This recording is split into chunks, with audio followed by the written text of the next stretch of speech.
Bonjour à tous et bienvenue à ce rendez-vous quotidien consacré au Brame du Cerf sur France Télévisions.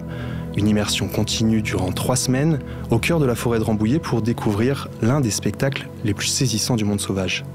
Nous recevons aujourd'hui Hippolyte Burkhardt-Hulen, co-réalisateur du film Corps à Corps, dédié au Brame du Cerf, pour nous parler de cette rencontre unique avec cette espèce et de ces instants où la caméra capte à la fois la puissance et la fragilité de cet événement. Bonjour Hippolyte. Bonjour Nicolas. Alors vous avez co-réalisé avec Vincent Benedetti un court-métrage intitulé Corps à Corps, consacré au Brame du Cerf, une œuvre graphique et immersive qui plonge le spectateur au cœur des forêts vosgiennes en pleine période de rut. D'où est née cette idée et qu'est-ce qui a nourri l'inspiration de ce projet ? Alors l'envie première avec Corps à Corps, c'était de faire un court-métrage, donc comme vous l'avez dit, un court-métrage qui soit immersif et sensoriel. Et je dirais l'endroit d'où c'est né, c'est vraiment déjà une rencontre avec le sauvage. Parce que moi, avant d'avoir rencontré Vincent, j'avais jamais été au Brame. En fait, la première fois que j'ai été au Brame, c'était avec Vincent. Et on a été au Brame ensemble, en fait, en forêt de Moulières, à côté de Poitiers, puisqu'on était en études ensemble à l'IFCAM, donc une école de cinéma animalier, dont on parlera peut-être plus tard, je sais pas. Peut-être plus tard, voilà. Effectivement. Et donc, voilà, on a fait une sortie au Brame, et puis moi, c'était vraiment la première. On était en pleine nuit, ça bramait de partout, un cerf qui est venu très proche. Et en sortant de là, je me suis dit, là, il y a quelque chose de très cinématographique dans cet événement. Et il y a quelque chose de très cinématographique que j'ai envie de raconter. Et donc, j'en ai parlé à Vincent. Et on a décidé d'écrire quelque chose ensemble. Et l'idée, c'était aussi d'avoir tout de suite aussi un projet en sortant de l'école, puisque c'était notre premier film professionnel à tous les deux. Et le Brame, c'est en septembre. Donc, l'école se termine en août. En septembre, tout de suite, on a mis le pied à l'étrier, quoi, et on est parti là-dessus. Mais on voulait faire effectivement un film qui soit pas un film télé. Nous, ce qui nous intéressait, c'était vraiment de retranscrire les sensations, les émotions qu'on pouvait avoir, nous, en étant au Brame du Cerf, quoi. C'est-à-dire vraiment d'être à l'affût, d'être à l'attente, d'avoir des fois juste un son qui nous surprend, d'avoir un détail de la bête, des fois d'avoir une ombre, on ne sait pas vraiment si c'est l'animal ou pas, et d'être vraiment dans la recherche et dans le ressenti d'un moment, plus que vraiment dans essayer d'expliquer le pourquoi du comment, quoi. Et pourquoi les Vosges alors ? Parce que je sais que Vincent est originaire des Pyrénées, vous des Vosges. Pourquoi avoir choisi finalement ce territoire ? Les Vosges, c'est parce que moi je suis originaire des Vosges en fait. Donc je suis originaire de la vallée de Münster, c'est pas très loin de Colmar. Et j'ai passé toute mon enfance là-bas, mais ce qui est paradoxal, c'est que j'avais jamais été au Brame, alors qu'il y avait de belles populations de cerfs dans les Vosges. Il y a encore des populations de cerfs intéressantes dans les Vosges, mais j'avais jamais été au Brame. Alors pourtant, je randonnais beaucoup, je passais beaucoup de temps dehors. Enfin, j'avais déjà été un peu au cerf, mais spécialement pendant la période du Brame, ça m'était jamais arrivé. Peut-être pour la raison déjà que le Brame, souvent, c'est pendant la période scolaire, hein, c'est fin septembre, début octobre. Et donc là, le bon élève que j'étais sortait peu le soir, quoi. Voilà. Et pour faire un film comme celui-ci, pour pouvoir avoir des observations comme vous avez pu avoir, j'imagine que ça demande un travail colossal pour le repérage. Comment est-ce que vous y êtes pris ? Ouais, alors effectivement, c'était beaucoup de temps de terrain. Donc le film fait 10 minutes et on a fait 2 saisons de Brame en fait, donc 2 fois cette semaine. Une première saison donc, qui était tout de suite à la sortie de l'école, où on a vraiment fait 7 semaines qui étaient censées être des repérages, mais où on amenait quand même de temps en temps la caméra, où on faisait quelques prises de son, puisque là on était en écriture de dossier, en recherche d'un producteur. Donc pendant ces 7 premières semaines, l'idée c'était vraiment de faire des repérages, de chercher des lieux. Alors moi, le point positif, c'est que voilà, comme je disais tout à l'heure, je suis quelqu'un qui a passé beaucoup de temps dehors, à randonner, à chercher des traces, etc. Donc je connaissais déjà un peu les zones propices. Après, il y a aussi eu des rencontres avec divers acteurs du territoire, hein, que ce soit des agents de l'OFB, avec des chasseurs des fois aussi. Et donc des rencontres comme ça qui nous ont fait découvrir des lieux, qui nous ont invités des fois à aller dans un fond de vallon, sur une crête, etc. Nous, l'idée, c'était aussi évidemment de réfléchir en termes de dérangement, puisqu'on voulait faire un film dans lequel il y ait le moins de dérangement possible, hein. L'idée, c'était pas du tout d'aller chercher le cerf et puis de le faire partir. C'est une période qui est très très sensible pour eux. Donc nous, on voulait vraiment pouvoir se poser en affût, attendre que l'animal vienne à nous, et puis ensuite pouvoir repartir sans le déranger. Évidemment, également, c'est une période de chasse, donc il fallait être dans des zones où où il n'y ait pas trop de conflits avec les chasseurs, en tout cas où on ne rentre pas en concurrence avec eux, et où on ne les dérange pas, et eux ne nous dérangent pas pour les images non plus, et puis où on ne risque pas non plus de se prendre une balle, puisque nous on est camouflés. Voilà, donc il y a eu des rendez-vous, des rencontres avec des chasseurs à ce niveau-là aussi. Et donc il y a eu effectivement 7 semaines de repérage, cette première semaine, pendant lesquelles on a tourné quand même quelques images. C'était une année où ça a un peu bramé pendant 10-13 jours à la fin du mois de septembre, début octobre. Et après, il y a eu une deuxième année qui était une année de tournage. Et donc après, voilà, c'est vrai que tous les repérages, c'est de la recherche de traces, de la recherche de passages, de la recherche de... Des fois, c'est aussi de l'approche, quoi. C'est-à-dire qu'on va se garer à un endroit et puis on écoute. Et en fonction de là où sont les animaux, on arrive à appréhender. Et ensuite, on y retourne en journée pour voir un peu à quoi ressemblent les lieux. On regarde les crottes, on regarde les traces. Et vous aviez justement des compétences différentes avec Vincent à ce niveau-là, au niveau du repérage. Est-ce que l'un apportait Alors, on avait 2 visions qui étaient assez différentes. Vincent, lui, aimait beaucoup s'imprégner et passer du temps sur place, en se disant, voilà, on ponce un peu un lieu. Donc, ça pouvait être, voilà, des fois, on reste en marge d'une place de brame quelques jours d'affilée. Moi, sur la période de repérage, j'étais plus à aller vraiment prospecter sur des grandes distances, faire des écoutes de nuit, pas trop loin des chemins, pour vraiment saisir un peu quelle était l'ambiance, à quel moment ça bramait le plus. Mais en fait, c'était pas forcément... Enfin, une méthode comme l'autre était pas forcément meilleure, quoi. Les deux étaient très complémentaires. Et je pense que c'était très très bien d'avoir fait les deux, parce que ça nous a permis d'avoir non seulement un certain nombre de lieux, et derrière aussi un certain nombre d'images dans la boîte, quoi. En termes de compétences, peut-être que si ce qu'il y avait, c'est que Vincent, lui, est un grand naturaliste. Hein. C'est quelqu'un qui, même s'il ne connaît pas le terrain, c'est quelqu'un qui a une très grande connaissance de la nature et qui sait très très bien s'imprégner de tout ce qui l'entoure, connaît bien les traces, arrive vraiment bien à lire ces choses-là. Et moi, j'apportais peut-être plus une compétence... je dirais technique, puisque voilà, moi j'ai fait des études de cinéma avant de faire l'IFCAM, donc j'avais un certain bagage technique, et peut-être les deux ensemble, c'est ce qui nous a permis derrière de... Et puis voilà, j'ai peut-être apporté le côté écriture aussi, donc toutes ces choses-là étaient assez complémentaires, donc en fait on avait 2 caractères très complémentaires qui ont permis de faire ce projet-là, quoi, qui est un peu à mi-chemin entre un film expérimental, documentaire. Il y a des accents un peu de fiction aussi. Ouais, parce que justement, effectivement, c'est vrai que ce film est assez peu conventionnel, que ce soit au niveau du format, au niveau de l'immersion sonore, des choix techniques, visuels. Comment est-ce que vous avez fait pour travailler ensemble, tous les deux, avec des aspirations différentes, des volontés différentes, et voilà, quelle était aussi votre part de liberté dans ce projet ? Alors, la liberté était totale, ça déjà, parce que nous, on a vraiment écrit le film en voulant faire un film de documentaire d'auteur, quoi. Donc, l'idée, c'était pas du tout de mettre une voix off. Nous, on voulait un film, ça c'est ce qui nous a réunis tout de suite, on voulait un film sans musique, sans voix off. On voulait vraiment que toute la narration sonore se fasse par des sons de la nature et par une construction musicale de ces sons de la nature.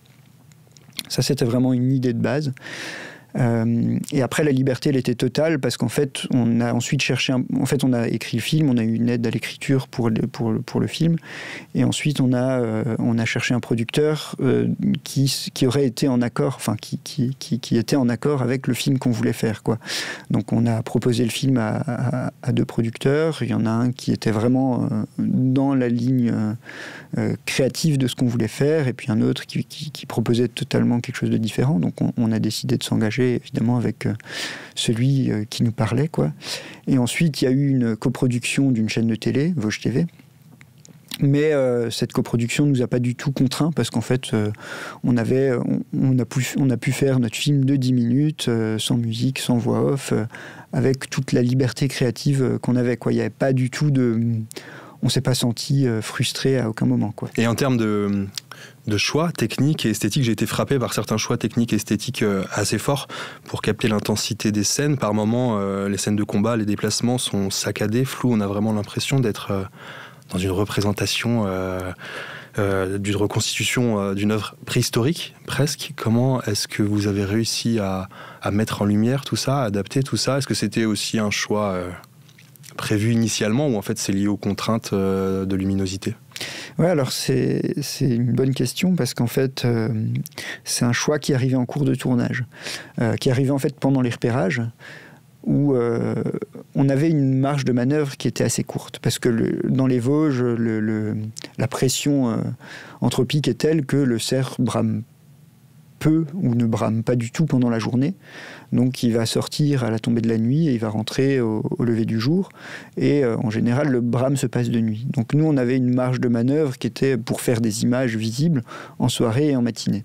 Et en gros, de l'expérience qu'on en a eue, c'est qu'on avait une demi-heure le soir à partir du moment où le soleil était couché jusqu'à ce qu'on puisse plus filmer, et une demi-heure le matin à partir du moment où on pouvait filmer jusqu'à ce que le cerf parte, quoi. Donc on avait très peu de temps, et à un moment on s'est posé la question comment est-ce qu'il est possible juste d'observer les animaux plus longtemps ? C'était pas forcément de filmer, mais juste d'observer les animaux plus longtemps. Et donc on a cherché un peu dans les réglages de la caméra et on s'est rendu compte qu'en baissant la cadence d'image, on pouvait vraiment augmenter la durée d'exposition de ces images. Donc on est passé à 5 images secondes, ce qui nous permettait d'exposer à 1/5 de seconde. Donc plutôt qu'à 1/25. Donc ça nous faisait gagner beaucoup de luminosité. Et en fait, avec ça, on pouvait tirer 1 heure encore, et sur les nuits de pleine lune, on pouvait filmer toute la nuit, en fait. En tout cas, on pouvait observer toute la nuit.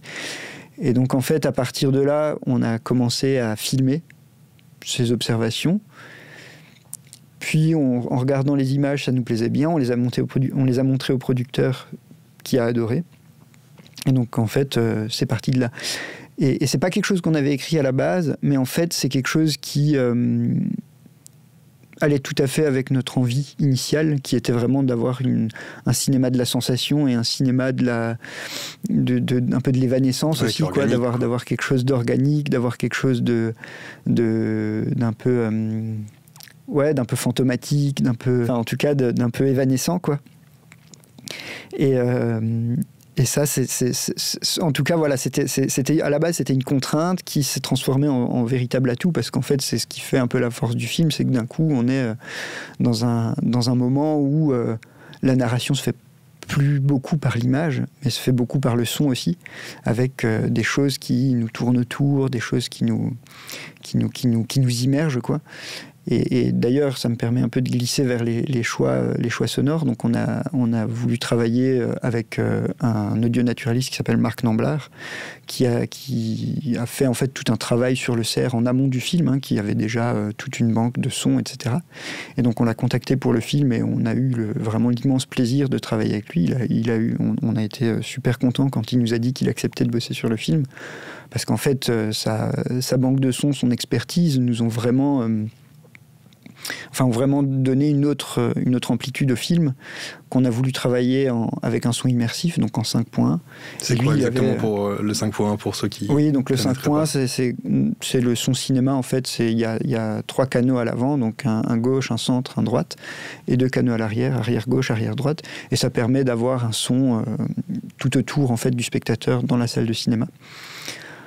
Alors après, il y a des choses encore plus précises, mais là, 5.1, déjà, c'était déjà pas mal pour ce qu'on voulait faire. Et en fait, Marc, lui, avait des prises de son en 5.0 des lieux, en fait. Donc ça permet vraiment il avait déjà des empreintes sonores de certains lieux. Et en plus, Marc habitant dans les Vosges, en fait, les prises de son qu'il a faites pour le cerf, c'est dans les lieux qu'on a fait.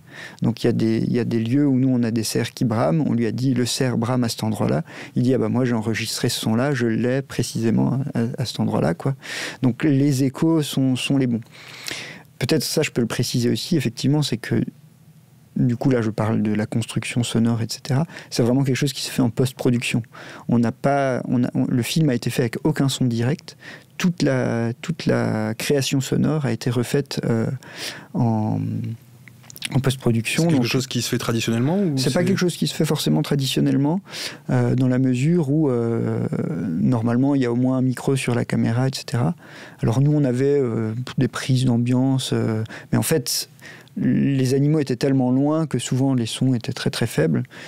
Et puis nous, on a livré une session à Marc qui était presque dépourvue de tout son. On lui avait donné des intentions sonores pour chaque séquence, mais on lui avait pas, on n'avait rien construit très précisément.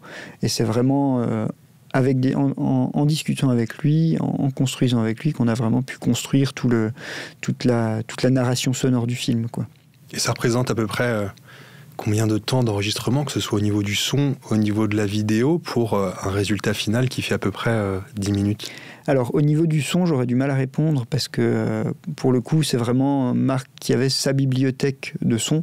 Donc là, on est sur des heures et des heures, hein. C'est même des centaines d'heures, quoi. C'est déjà des sons qui étaient triés, etc. Et il avait vraiment une matière qui était très riche. C'est plusieurs années d'enregistrement qui ont été mises à contribution dans le film, mais c'est pas des sons qu'il avait fait spécialement pour le film. C'est vraiment en partant de sa base de son.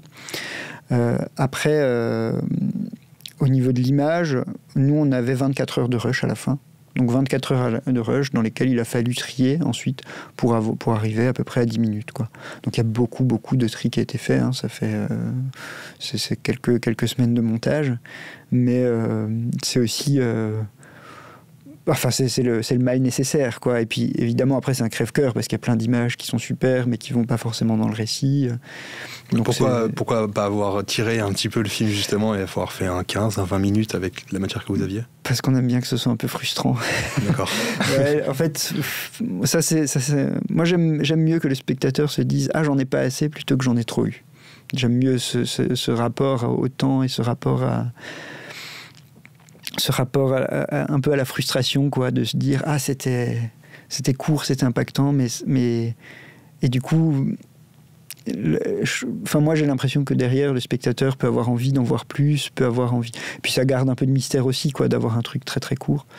Est-ce que c'est un peu en lien avec ce que vous vivez aussi en affût, pardon, oui, c'est la ça, frustration, on voit quelque chose mais on n'en a jamais assez, c'est fugace. Ouais, tout à fait, ouais, des fois ça peut être une observation peut durer 2 secondes et avoir l'air d'en faire 10 minutes, et des fois ça fait 10 minutes et en fait on se dit ah c'était trop court, j'en ai pas eu assez, quoi.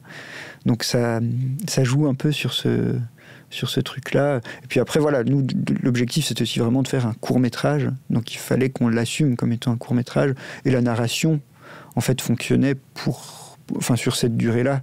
Donc on n'allait pas tirer pour tirer, quoi. Comme on n'avait pas de contraintes de durée, comme on avait vraiment la liberté artistique qu'on voulait, on a fait le film qu'on avait envie de faire, quoi.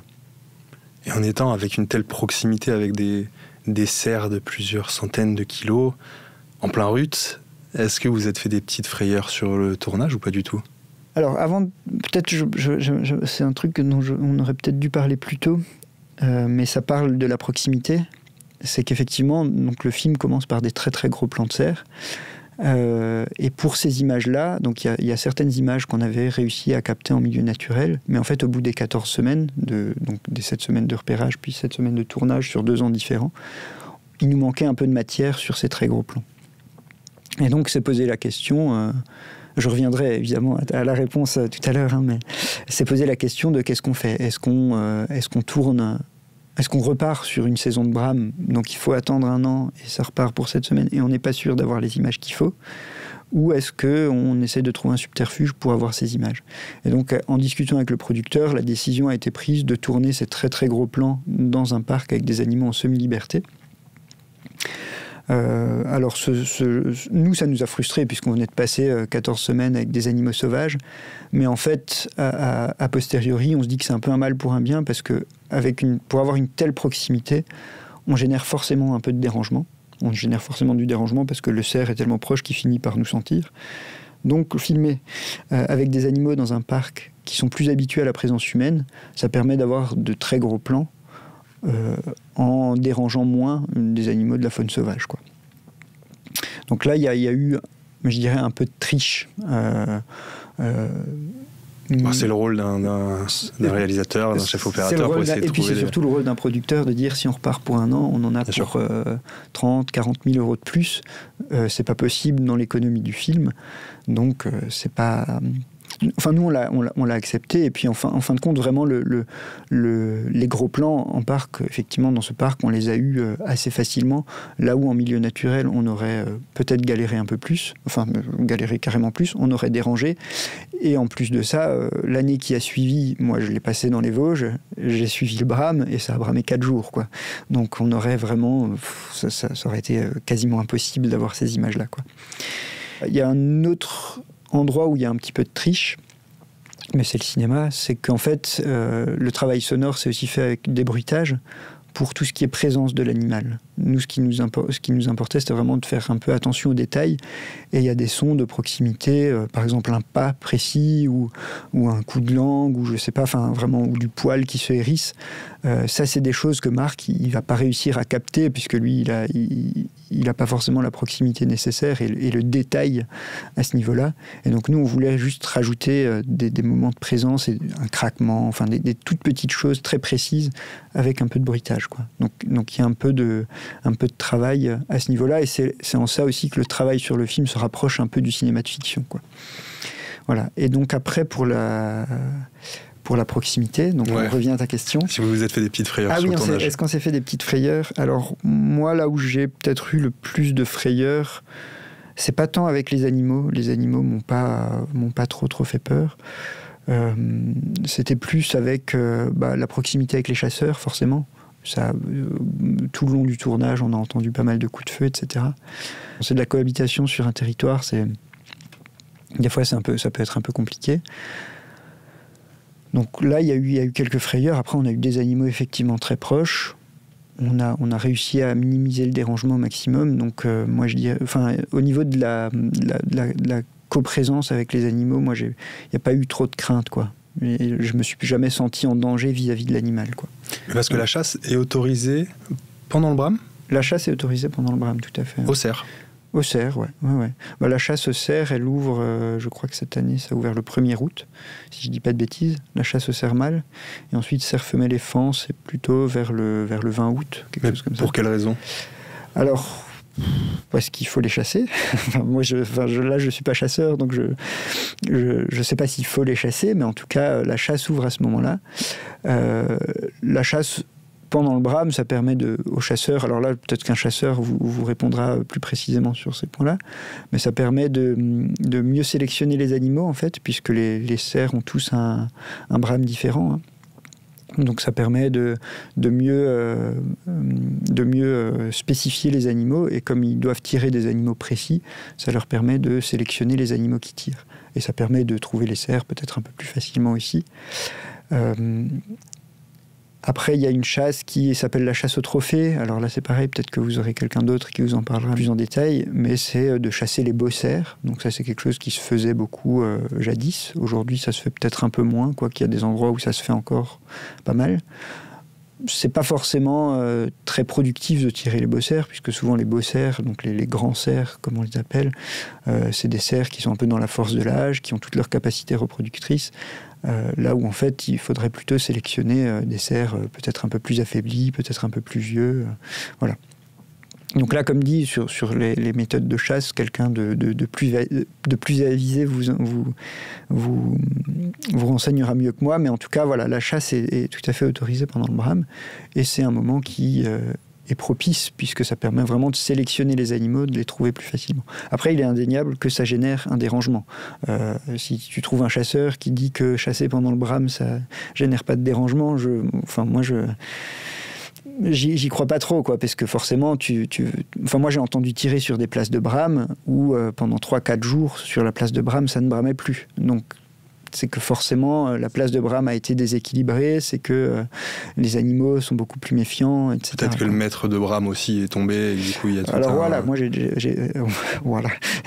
vu effectivement des cerfs dominants tirer sur des places. Ça devrait pas être le cas, mais ça peut arriver. Donc derrière, il faut que toute la hiérarchie se remette en place autour des hardes de biche, et que les cerfs, les bons cerfs soient tirés, quoi. Donc, mais après, il y a du dérangement, il y en a à cause de la chasse, et il y en a à cause de pas mal d'autres choses aussi, quoi, hein.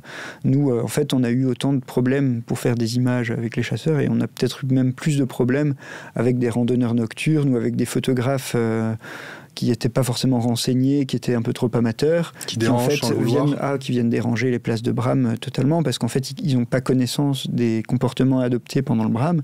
Et du coup, on avait des gens qui avançaient contre le vent, qui avançaient habillés en bleu au milieu des places de Bram le matin.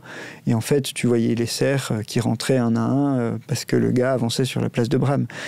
Donc, en fin de compte, et puis des groupes de randonneurs, on a vu des groupes de 30 randonneurs en pleine nuit marcher au milieu des places de Bram avec des lampes de poche. Donc les cerfs, ils rentrent, enfin à ce moment-là, ils vont pas continuer à bramer au milieu de la place de Bram, quoi. Ils rentrent, ils sont pas là pour...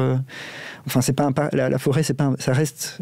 voilà, la forêt n'est pas un parc animalier, quoi. C'est pas un endroit où on vient visiter et où on vient observer... le Bram comme ça, n'importe comment, quoi. Nous, on a fait le film, on était bien avisés, on a des connaissances, on s'est beaucoup renseigné en amont. Bien sûr. Donc en fait, voilà, ça peut être un mal pour un bien, pour découvrir le truc.